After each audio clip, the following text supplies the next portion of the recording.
자, 다시 이어서 하겠습니다. 부경모합은 이제 이거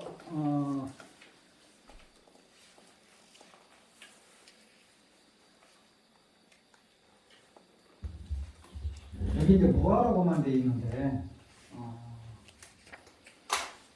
한 줄만 읽고 넘어갈까요?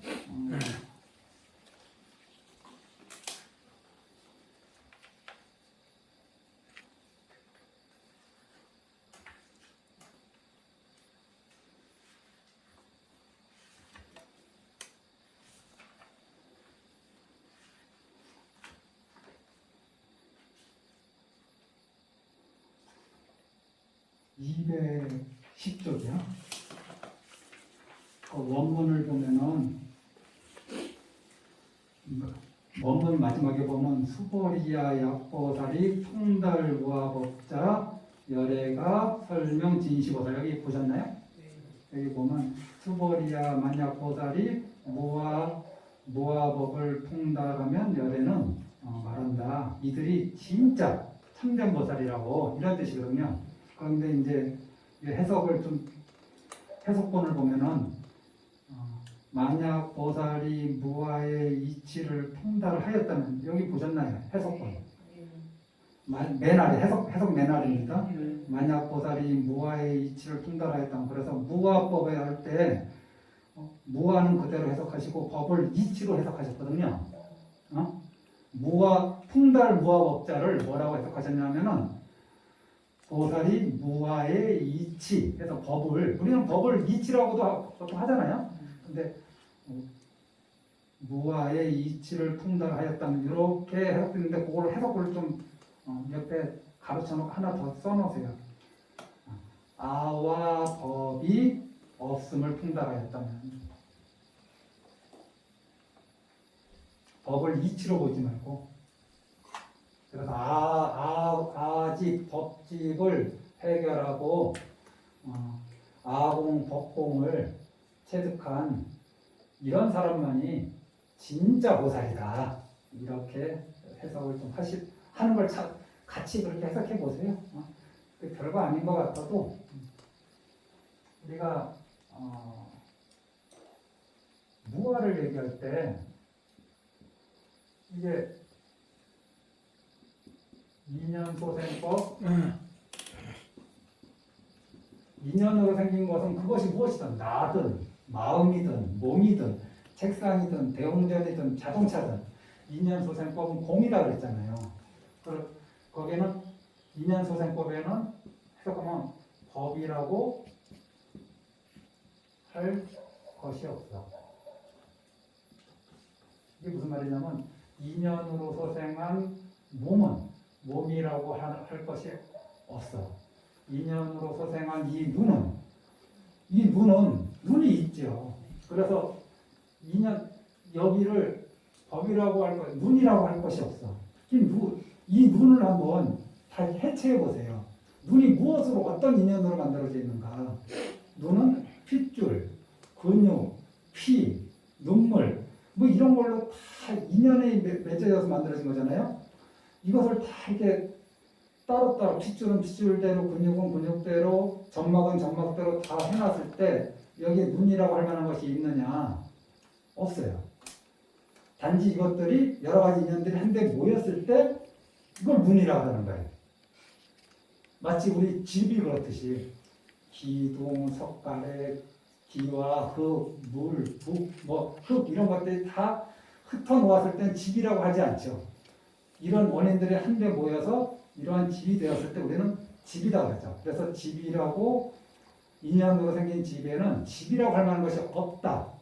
집이 없다는 게 아니라 눈이라고 우리가 얘기하지만 눈이라고 인연소생한 눈은 그 안에는 눈이라고 할 것이 없어. 이것이 이제 인연소생법 아설즉시공의 뜻이거든요.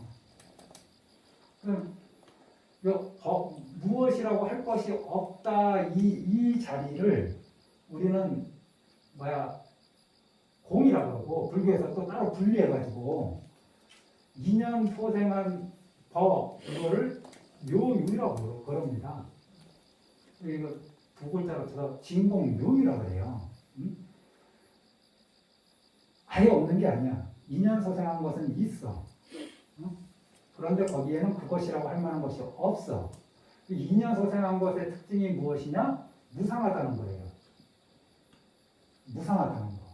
이 현상계에서 무상해. 영원한 것이 하나도 없어. 인연소생한 거기 때문에. 이 몸도 영원하지 않고, 이 마음도 영원하지 않고, 내 와이프도 영원하지 않아. 내 딸도 영원하지 않아. 나도 역시 영원하지 않아. 무상해. 현상계를 놓고 봤을 때 무상하다 그래요. 인연소생법은. 그리고 법이라고 할 것이 없다. 이 진공의 자리를 우리는 무아라고 합니다.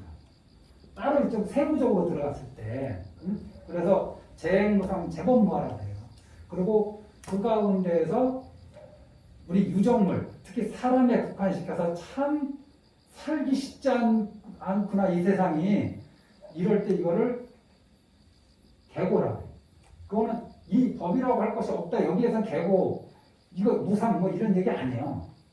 인연소생한 이 몸이 참 고통이 많구나. 인연소생한 이 몸이 참 괴롭구나. 인연소생한 이 몸이 참 무상하구나. 이것이 일쪽에서 관찰되는 거고, 그러면 인연소생한 이 몸을 자꾸 내 몸이라고 생각하는 거, 그게 이제 아집이거든요. 그런데 부처님께서 이 인연소생한 이 몸이 사실은 그 안에 이렇게 해보면은 몸이라고 하지만 몸에는 몸이라고 할 만한 것이 없어. 여러 가지 인연들이 모여서 몸이 됐을 뿐이야. 그래서 인연소생한 몸은 몸이라고 할 만한 것이 없어. 그래서 이 자리에서 무아를 얘기하는 거예요. 이 자리에서. 제가 이 얘기를 왜 말씀드리냐. 이 불교에서 재행무상, 재법무와 일체계고를 얘기할 때 재행무상은 이 현상계에서 나타나는 모양을 얘기한 거고, 그 다음에 일체계고도 현상계에서 나타나는 일이죠. 인연으로 소생할 이 몸이 참 괴롭구나.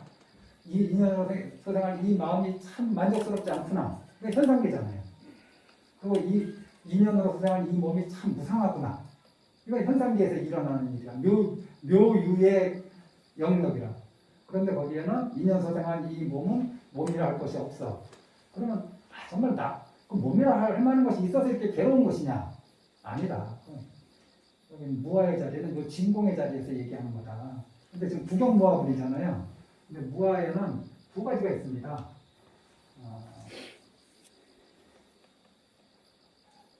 사람 인자입니다. 인무아도 있고 법무아가 있어요.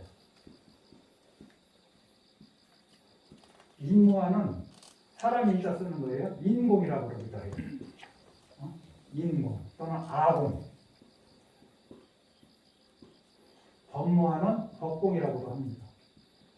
공은 빌공자를 씁니다. 맞습니다. 예, 빌공자입니다. 그러니까 무아는 나라고 할 것이 없다고 하는데 나한테만 국한돼서 생각하면은 소승의 견해고, 이제 법무아까지 나가면 이제 대승신의 무아라고 얘기하거든요. 인무아, 법무아라고 하는데 같은 말이에요. 이게 사람 인자, 나자. 그래서 그러면은 내가 공한 줄 모르면은 어떤 현상이 벌어지느냐? 이 몸이 공한 줄 모르면은 이 몸에 대한 집착이 생기죠. 집착을 떨궈내지 못해. 그래서 이걸 아집이라고 해요. 아집에는 나라는 삶, 내가 남편이라는 삶, 내가 아버지라는 삶, 내가 엄마라는 삶, 엄마라는 집착. 여기에는 우리가 좀 전에 얘기 나눴던 그런 집착이 있으면은 무엇을 기대하는 마음, 요구하는 마음이 생기게 돼 있습니다. 이 아집에서 다 나오는 거거든요. 불교 이론으로는. 그러니까 자연스러운 것 같은데 이 자연스러움이 다 어디에서 나왔느냐? 저 뿌리 깊은 아집에서 나온 거다. 아공인 줄, 내가 공한 줄 알고 내가 무아인 줄 알면은 그런 마음에서 해탈하고 자유로워질 텐데, 그런 마음에서 자유롭지를 못하고 묶여 있으니까 이 집착에 머물러 버리니까 계속 힘든 상황이 생기는 거예요. 그래서 아집에는 내 개인적인 일, 내 몸, 내 마음도 포함되고 내 몸에 대한 집착, 내 마음에 대한 집착, 내 느낌에 대한 집착. 누가 내가 좋다고 하는데 그 좋다는 것이 잘못됐다고 얘기하면 열받거든요.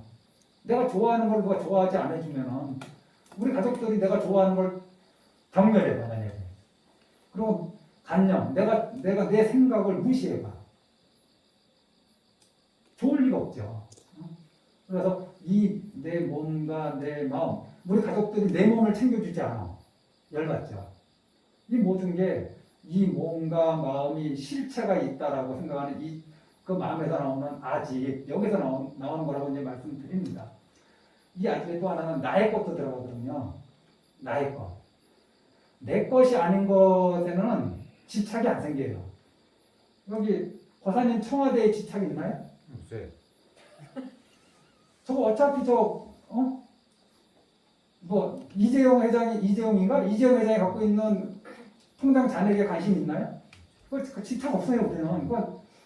내 거라 하는 생각을 안 해. 내 거라고 생각을 안 하면은 똑같은 돈이고 똑같은 자리인데, 집착 자체가 안 일어나요. 내 거라고 생각할 때 거기 집착이 생겨. 그래, 여기까지 우리는 아집이라고 봐주는 거예요. 예를 들면은, 내가 내 방에 한 30년 차가 있어. 그래서 스님이 오시면 이제 한 잔씩 내드려. 드시고 나서 스님 차가 참 좋네. 차 좀 주세요. 그러면은 아니 오면은 내가 차를 따라주긴 주는데 차를 통째로 달라고 하면 웃자냐고 이런 생각이 들 수 있잖아요. 그게 이 물건에 대한 집착이 없다면은 스님 이 차 마음에 드시면 드시죠. 가지고 와서 이렇게 함으로써 일적 원나가 생길 여지가 없는데 아니 이 스님은 갑자기 왜 이 차를 달라고 하는 거지? 내가 이 차를 준비하려고 몇 달 동안 보식금을 아껴서 산 건데 이게 나한테 어떤 의미가 있는데 여기 이런 생각을 놓지 못하는 그 근원이 무엇이냐? 나의 것이라는 마음. 그것이 전부 다 아집에서 나오는 거다. 내가 왜 기분이 나쁜가? 나를 건드렸기 때문에. 근데 나라는 것이 실제로 있다고 생각하기 때문에 그런 거 아닌가요? 선생님, 저 질문 좀 하는데, 내 마누라를 난 지금까지 내 끼라고 생각했는데, 한 40%, 30%는 이제 나왔습니다. 잘하셨습니다. 저 완전 내 거 아니구나. 나머지는 맞아 놓으시면 더 자유화해서 완전 나와보려고. 그렇죠. 잘하셨습니다. 지금까지 100% 내 끼인 줄 알았는데, 내가 치고. 예, 잘하셨습니다. 왜 내 거라고 생각하는데 내 마음대로 안 되니까 열받는 거거든요. 근데 사실은 내 것이 아닌데 내 것이라고 생각을 한 거예요, 자꾸. 내 것일 수 없거든요. 법적으로 내 끼 맞는데 내 마음대로 안 되더라고. 와이프는 절대적으로 남편 것이 될 수가 없습니다. 대등한 관계지. 그리고 자식도 부모의 소유가 될 수 없거든요. 거기에서 온갖 문제가 생기거든요. 내 자식이다라는 거기에서 온갖 애정도 생기지만은 온갖 문제도 거기서 파생되는 거잖아요. 그래서 이 아집에는 나의 것이다. 나의 것이라고 생각 안 한다면은 집착이 안 생겨요. 옆집에 있는 아이한테 집착 안 생기잖아요. 새가 솔직히 어떻게 되든 얘기 들으면 안타깝네. 잘 됐네. 이럴 뿐이지 평소에 무슨 걔에 대해 관심이 있어요. 내 것이라는 생각이 들지 않기 때문에 집착이 애초에 생기지 않아요. 이 세상 모든 것을 내 것이 아니라고 생각한다면은 정말 대자연으로 살 수 있어요.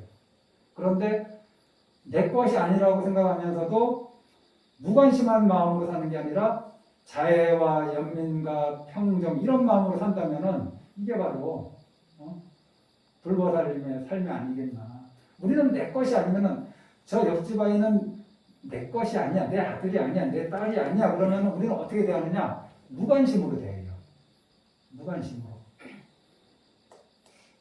내 아들, 딸이라 그러면 지나친 관심으로 대하고. 그게 내 딸도 내 끼인 줄 알고 방송하다가 많이 싸우고 지금 이제 많이 나왔어. 예, 잘하셨습니다.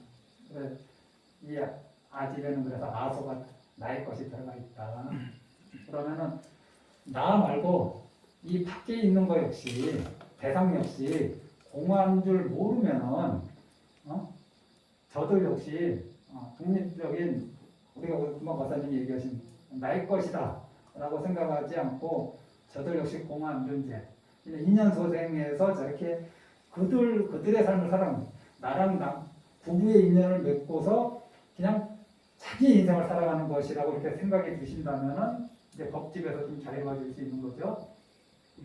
와이프도 내 마누라다 그러면 이게 아직의 대상이고 내 마누라긴 마누라인데 저 사람은 나랑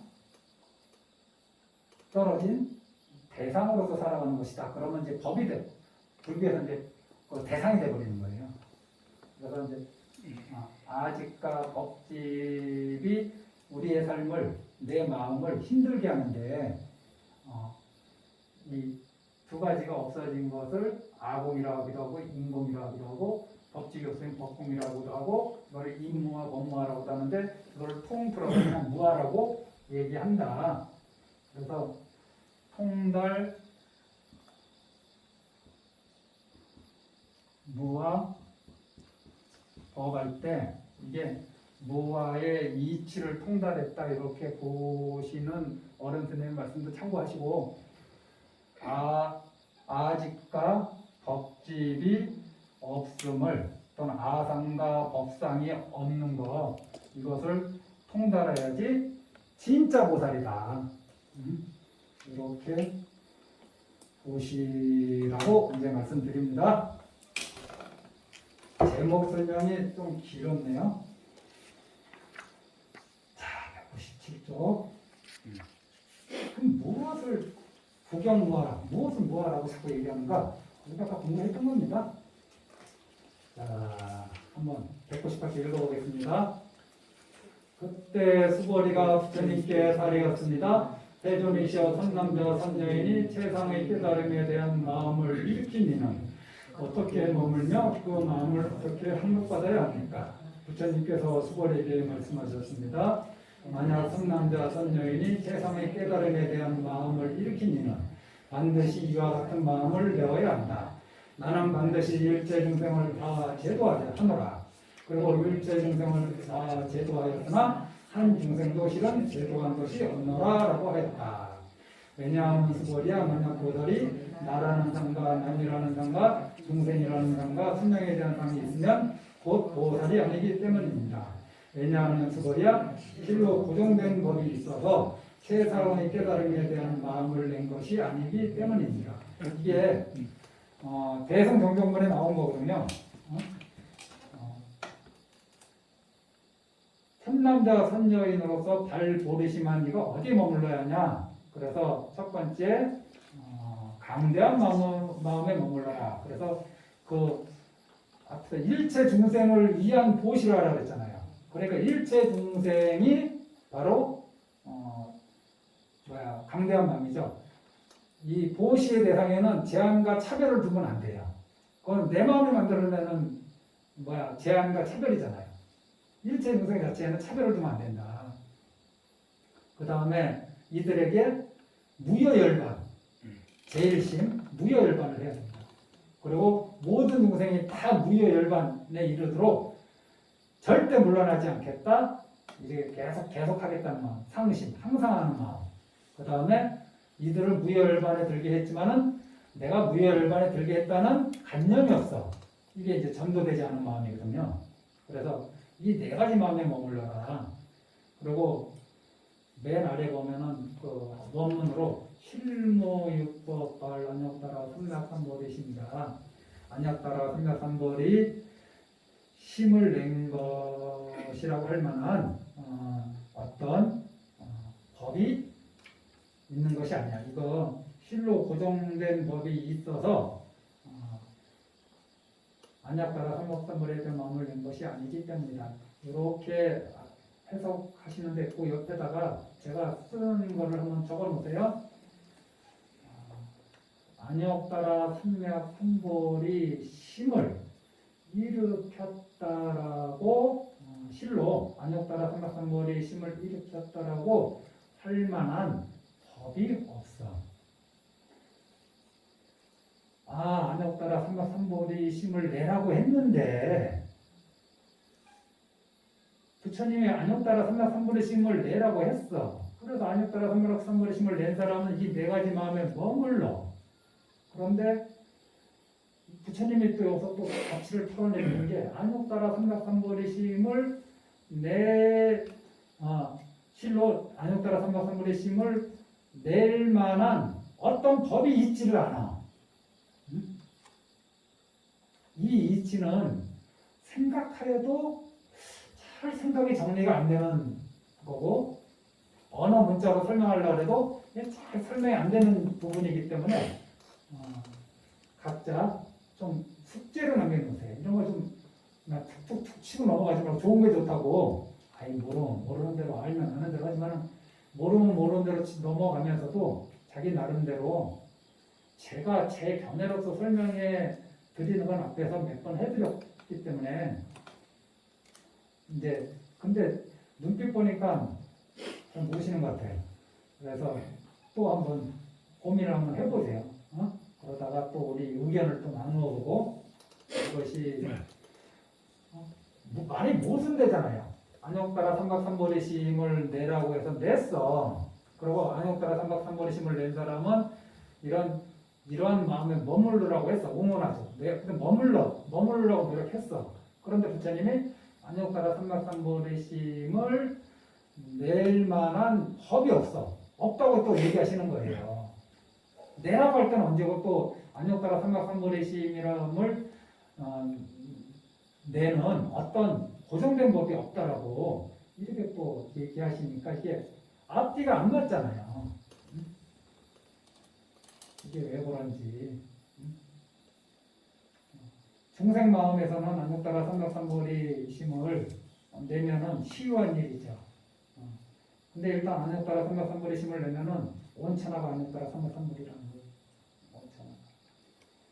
반야바라밀을 한 번도 써본 적이 없는 중생이 반야바라밀의 마음을 한번 내면은 신세계가 열리죠.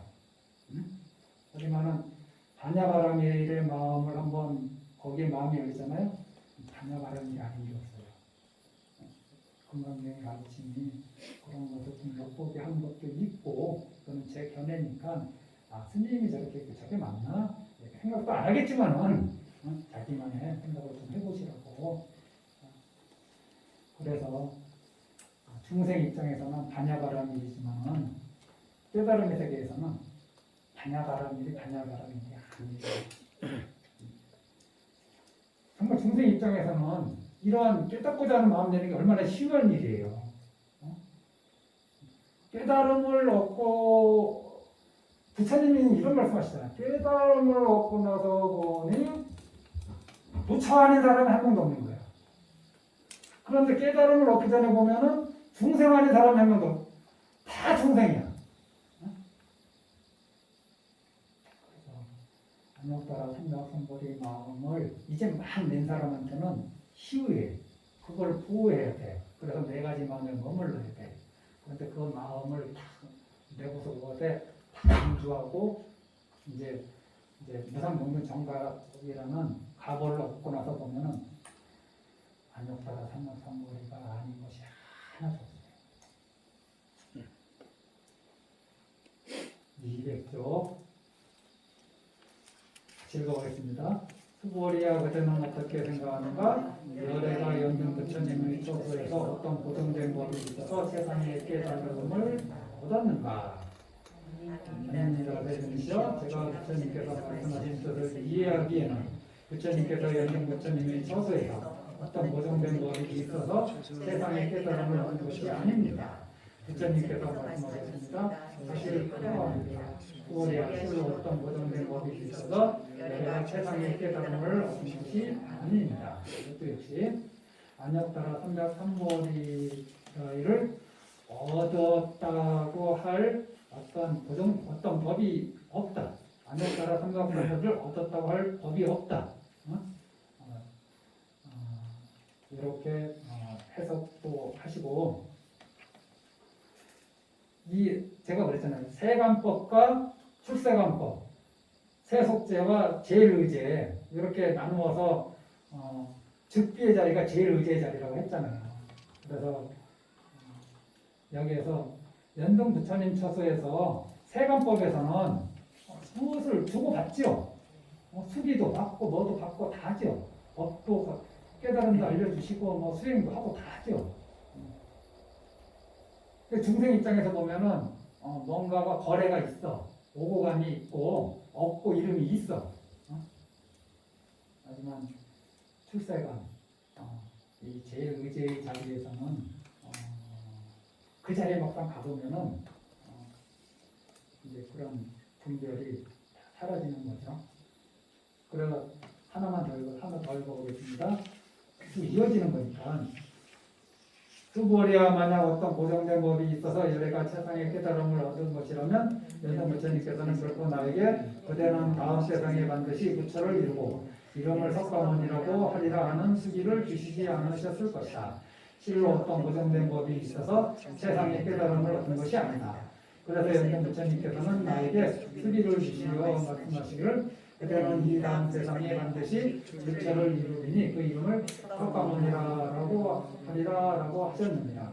왜냐하면 열애라고 하는 것은 모든 법이 열애하다는 뜻이기 때문이다. 이게 여기서 좀 만약에 어떤 사람이 보시를 하는데 이 사람이 보시했다는 관념 없이 보시하면은 그래서 그걸 보고 제가 참 보시 참 훌륭하십니다 라고 얘기할 수 있어요. 그런데 이 사람이 보시를 하는데 보시했다는 관념이 꽉 차 있으면은 참 보시 참 훌륭한 보시 하셨습니다라고 얘기할 수 있느냐는 거예요. 석가모니 부처님이 연등 부처님 저서에서 공부를 했는데 무엇을 얻었다라는 관념이 있었다면은 부처님이 수기를 주셨겠느냐? 역설적으로 생각하면은 그런 관념이 없기 때문에 호를 석가모니라고 하고 성불할 것이다라고 수기를 주셨다. 그런데 연등 부처님의 설령 그런 수기를 주셨더라도 주신 분이나 받는 분이나 그것에 대한 관념이 없는 거예요. 이게 별거 아닌 것 같은데 제가 좀 전에 말씀드렸듯이 무엇인가를 얻고자 하는 마음으로 절에서 여법하게 수행하시는 분을 보면은 제가 참 여법하십니다 라고 얘기 안 할 거예요. 그런데 무엇을 얻고자 하는 마음 없이 절에서 여법하게 수행하신다면 오히려 제가 참 여법하십니다 라고 말씀드릴 수 있다는 거고 일맥상통하다는 거죠. 석가모니 부처님이 무엇인가 얻었다는 관념이 있다면 절대로 수기를 주시지 않았을 것이다. 그런 관념이 없기 때문에 오히려 수기를 주신 것이다. 하지만 주는 분이나 받는 분이나 그 관념이었어. 줬다, 받았다 하는 관념이었어. 마찬가지로 보시도 보시했다는 관념이 없이 어떤 분이 불자님의 보시했다면은 제가 아이고 부처님 참 훌륭하십니다 라고 얘기할 것이지만은 보시했다 내가 했어 스님이가 내가 한 거예요. 내가 5년 전에 한 거예요. 이런 마음을 갖고 있다면은 내가 훌륭한 보시를 하셨다라고 절대 말하지 않을 것이다. 근데 내가 말하든 말하지 않든 그분이 보시했다는 것은 변함이 없죠. 하지만은 그분은 보시하고 보시했다는 관념이 있는 거고 다른 분은 보시했는데 보시했다는 관념이 없기 때문에 한쪽은 참 훌륭하다는 소리를 듣는 거고 한쪽은 훌륭하다는 소리를 못 듣는 거죠. 같은 기운은 아주 유사한 흐름이라는 거죠. 연등 부처님 처소에서 선해보살이 참 영업하게 수행해서 아상, 인상, 중생상, 수자상이 없는 경지에 가서 연등 부처님 처소에서 법을 얻었어요. 그런데 얻었다는 관념이 없어. 그렇기 때문에 연등 부처님이 훌륭하도다 라고 칭찬하실 수 있는 거예요. 그러면서 석가모니라는 코로 성불하리라라는 수기를 주실 수 있는 거예요. 됐죠?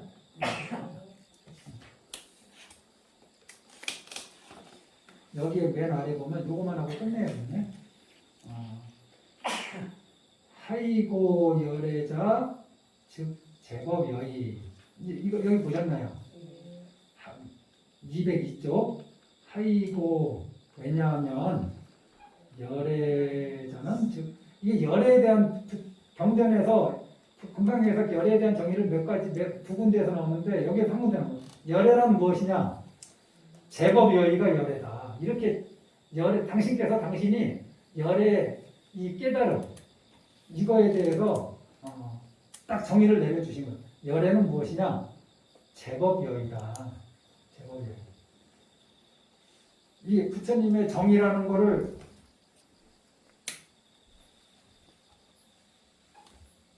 대부분 잘 인지 안 하고 넘어가는 것 같더라고요. 열애가 무엇이냐? 가풀려 올래 아닌가요? 진여에서 오셨기 때문에 열애라고 그러는 거 아닌가요? 진여에서 오셨다. 제법이 진여의 뜻이야. 제법이 진여의 뜻이야. 열애는 뭐냐? 열애, 진여에서 온 것을 우리는 열애라고 그러거든요. 이제 열애 식포를 공부할 때 진여에서 왔어. 다른 데서 온 게 아니야. 부처님을 왔다 갔다 뭐 얘기한다면 굳이 왔다라고 얘기한다면 이 사바세계에 왔다라는 관념으로 얘기한다면은 제1의제에서는 그것도 의미 없는 거지만은 이 현상계에 열애께서 오셨잖아요. 부처님 오셨잖아요. 그래서 진여에서 오셨다고 하거든요. 그게 제법이 진여의 뜻이야. 그런데 우리는 제법을 무엇으로 이해했냐면 지금까지 제법은 유의법이거든요. 무의법도 포함되지만 범서위상 계시어망 역견대상기상 즉견열애 일체유의법 여몽한 보영 여러용여정 응자계시간 뭐 이런 식으로 마치 허망한 것처럼 그래서 여러용여정이니 뭐 범서위상 계시어망 이건 전부 다 인연소생법에서 아까 제가 말씀드린 거 무상 이 측면에서 얘기한 거고 인연소생법에는 그 법이라고 할 것이 없다. 이 자리에서는 진영, 진공의 자리에서 얘기한 거다. 그래서 이 열애에 대해서 얘기할 때 무상 인연소생법의 자리에서 얘기할 때는 허망하다 얘기해요. 인연소생법 아까 그 글씨 쓴 거 기억나시죠? 인연으로 소생한 법은 법이라고 할 것이 없어. 그럴 때 주로 허망하다, 집착하지 말아라 이런 걸로 얘기할 때는 이 인연소생법의 자리에서 얘기를 해요. 그리고 무하다, 공이다, 뭐 진여다 이런 거 얘기할 때는 법이라고 할 것이 없다 이 자리에서 얘기하시는 거예요. 그래서 제법이 진여의 뜻이야. 그러면 제법이 무상의 뜻이야. 제법이 무아의 뜻이야. 제법이 실상의 뜻이야. 사실 다 이렇게 설명해도 상관이 없는 거예요. 제법은 일체법이잖아요. 일체법이 진여의 뜻이야. 그럼 허망한 게 하나도 없는 거거든요. 진여는 허망하지 않은 것이 진여거든요. 진여라는 말은 정확하게 뭔지 모르지만은 느낌이 있잖아요. 참진자에 같을 여자야. 진여. 진실하고 한결같은 거야. 그러니까 허망하지 않은 거예요. 허망하지 않은 거. 일체법이 진실하고 허망하지 않은 그 뜻이야.